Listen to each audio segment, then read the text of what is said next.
That is one serious path. Look at that. Good old 1.5 feet, 18 inches deep. All the way out to there. Look at my trailer. Oh, it's past the frame, dude. I know, it's insane. It's finally raining. Oh, it's so wet and melted now. Wow. Look at the light. That looks so awesome.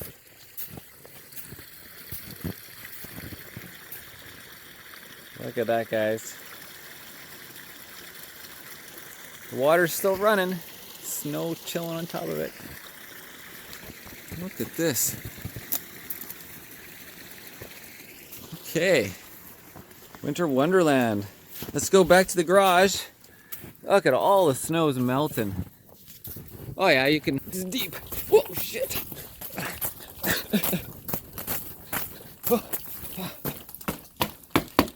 Okay. Okay, it's late, guys. Let me stabilize. Made a lot of progress recently. Whew. Check it out. I put the bike off the stand halfway. It was brilliant. Starting to look like a race bike, sort of. Especially when you get the exhaust on. Morpheus. There you go. The Hindle has been transferred from Emrys to Morpheus. And the rear shock is on. Next on the agenda is pull the front wheel off, pull the forks off, removing the clip-ons, removing the accessories on the clip-ons that are going to carry over. Instead of unplugging, you know, all of these things, do I switch them from handlebar to handlebar? Or, you know, I gotta make some decisions. The whole triple tree is gonna come off because I'm changing the key and I don't want to have to drill it out. To go with the new ECU, I removed the ECU. For those that don't know, these are what the connectors are like. Two of them.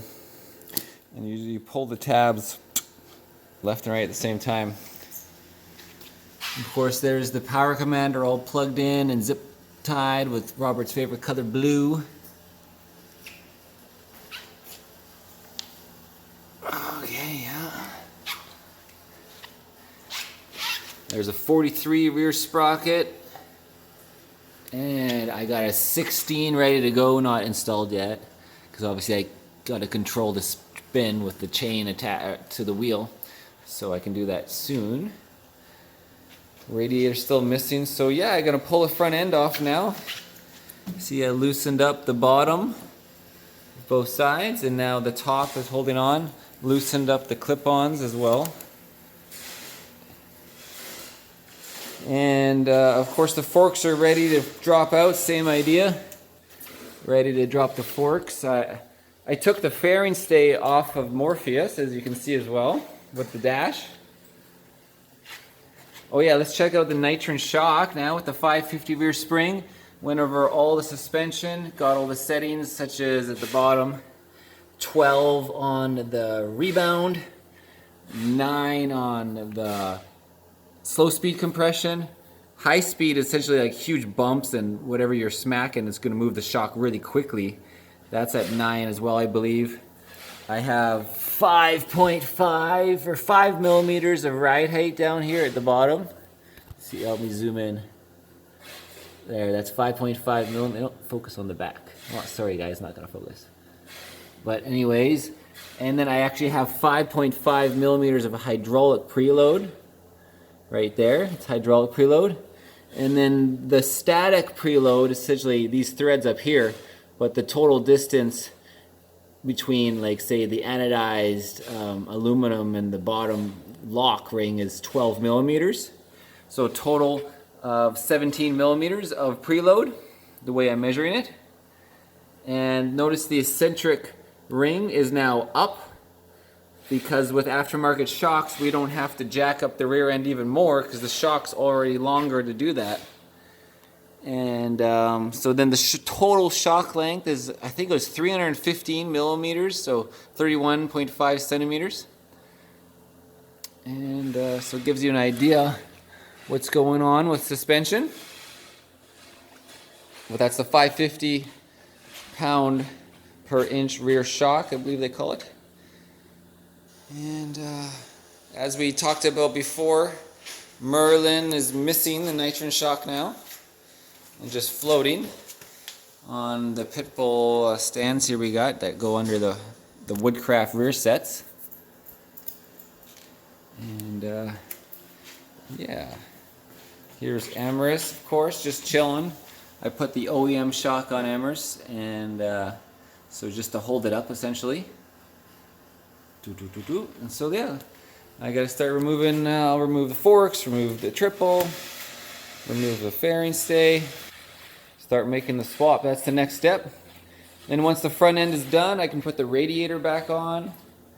I can put the correct ECU, the correct key and dash, and then obviously I can do the subframe later if there's time. So making some good progress, I think, in 2 days, mixed with emails and sponsorship work and Patreon and YouTube. Try to keep up with these videos, take some time. So check out the parts bin. Here you go. There, I labeled this, so that ECU is Morpheus' original, and then there's Emrys' dash and Morpheus' dash as well. There's my spare Olins and the original seat, and a few other things. We'll have to decide mixing and matching. It'll be kind of fun to like maybe throw in a little blue, maybe use this or that instead to mix it with the bodywork. So, you know, do we use the white fender as well, or the black fender, black tank? So Roberts and I is going to have some fun figuring out a color palette, I believe. And the bolts is getting, the bin is getting larger and larger. Massive amounts. So, and here's a whole bunch of aluminum bolts that I have to throw on if I like. And the snow is finally melting. Snowmageddon is finally cooling down, guys. So let me just get in here and do a couple things before I let you go. Essentially, see if I can balance this camera.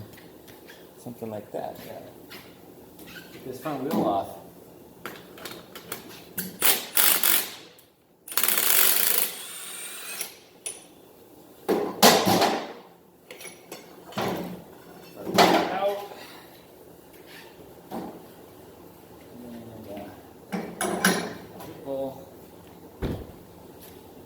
Drop a fork now. Do that while you guys are hanging out. Let me see, a 45.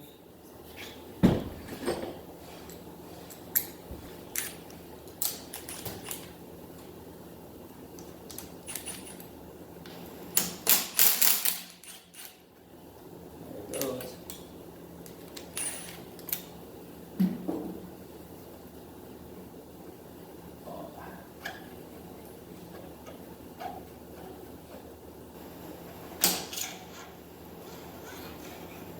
There it is. One right fork from DDC suspension. Lay that down there. And now the left one.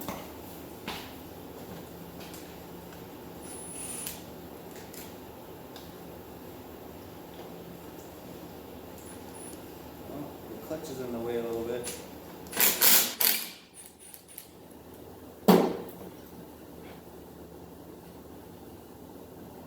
That's right, we got the electronic suspension on the way, so I can't do that. I gotta remove that first.